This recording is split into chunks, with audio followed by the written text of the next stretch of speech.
એમની સાથે સાથે જ્યારે આ બનાવ બનશે ત્યારે બે વકીલો જેમનું નામ પણ એ માણસે કીધું, સંજય પંડિત અને દિનેશ પાતર, એ બે વકીલો પણ તમને તમામ સહાય આપવા માટે હાજર રહેશે રાજકોટમાં.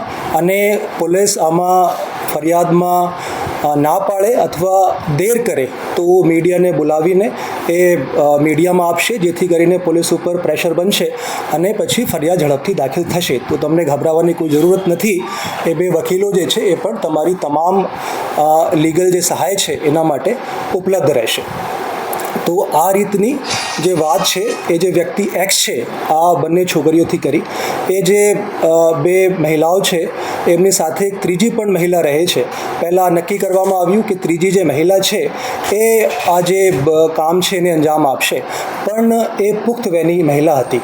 તો પછી એક સગીર વયની જે છોકરી છે એમને સિલેક્ટ કરવામાં આવ્યા અને પછી આ કાવતરું રચવામાં આવ્યું, જેથી કરીને આમાં પોક્સો વિથ રેપ લાગે તો આમાં જામીન જે છે એ આરામથી આસાનીથી મળશે નહીં.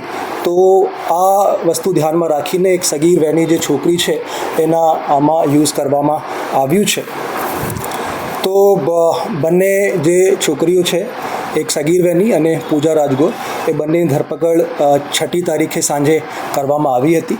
અને ગઈકાલે કોર્ટમાં પ્રોડ્યુસ કરતા જે સગીર વયની છોકરી છે એમને રિમાન્ડ હોમ વડોદરા ખાતે મોકલી દેવામાં આવ્યું છે અને પૂજા રાજગોરના રિમાન્ડ 2 દિવસના મંજૂર થયા છે.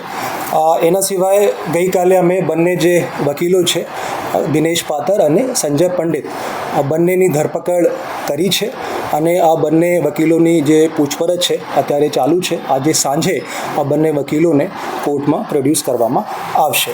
આ જે બંને વકીલો છે એમના ગુનાહિત ઇતિહાસ પણ છે. સંજય પંડિત એ રાજકોટના રહેવાસી છે.